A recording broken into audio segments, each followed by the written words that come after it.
So I know how hard it can be when you are dealing with a slow thyroid.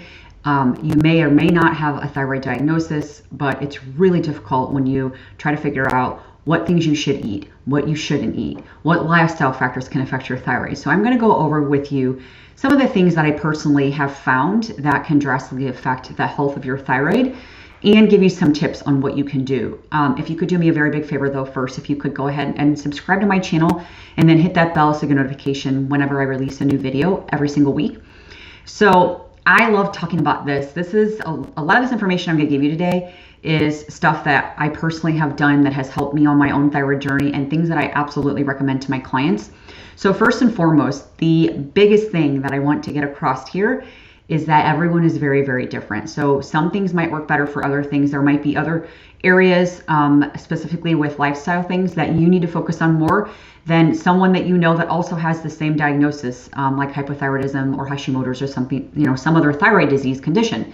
So just remember that everyone is very, very different. But these things that I'm going to tell you are things that I think kind of across the board, anyone that's dealing with thyroid health should take these things into consideration. So first and foremost, I need you to stop counting calories and cutting calories. When you are eating way too little calories, it will put you into, your body thinks it's like starving itself. It's going into like starvation mode.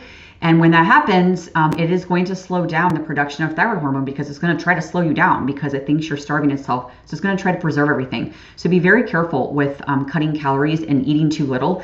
And then speaking of eating, make sure that you're not cutting out those carbohydrates. Now, carbohydrates mean healthy carbohydrates. So eating things like fruits and starches, those are very, very important to actually include in your diet because your liver needs the glucose for thyroid hormone conversion. Like 60% of thyroid hormone conversion happens in the liver. So if we cut those carbs too low, that can make it really hard on your thyroid health as well, especially with thyroid hormone conversion. So make sure that you're not excluding carbohydrates altogether.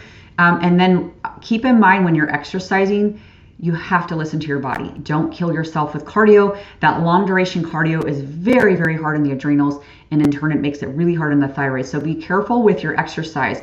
I do weight training for almost all my exercise. I work out anywhere from 5 to 6 days a week. Usually it's around 5, and the majority of the time it is going to be weight training and strength training. That's going to be my go-to. That's what I recommend for a lot of my thyroid people, especially with Hashimoto's. Cardio should be a bare minimum. If I do it, it's going to be like interval style, and it might be like 20 minutes of like fluctuating my heart rate, but that's about it. I'm going to focus more on strength training. And then a really important thing to work on is your stress. Internal and external stress is super important to think about when we are talking about thyroid health.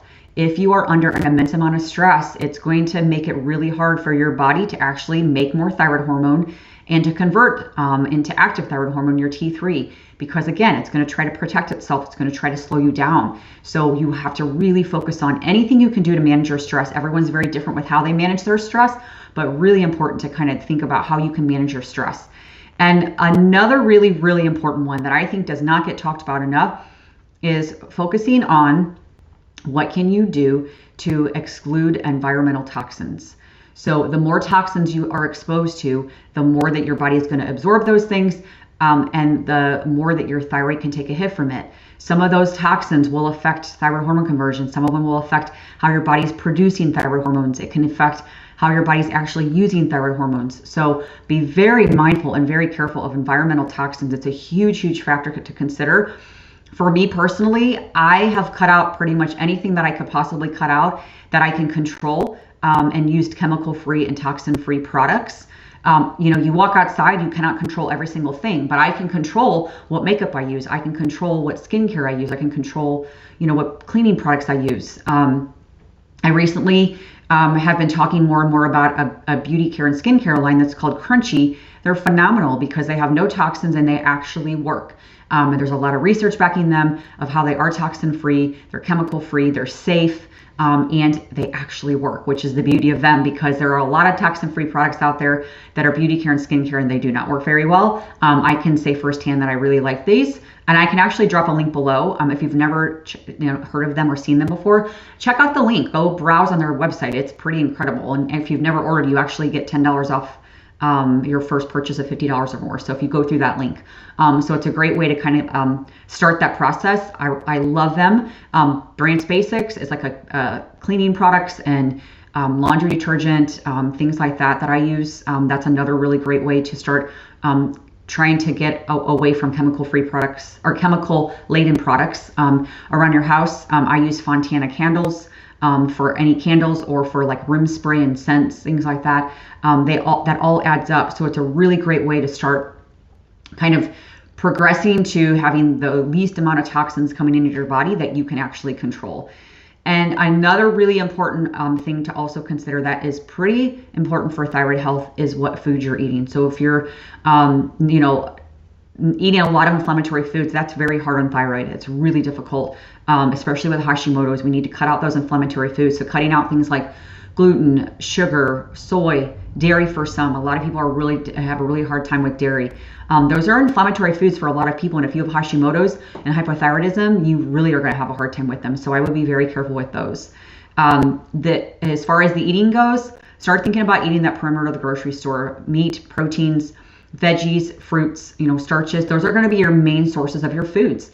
And then if you have things that are actually, coming in a box or processed, it needs to be the least amount of processed product as possible, and doesn't have the inflammatory things in it, like gluten. So that's a great place to start as well.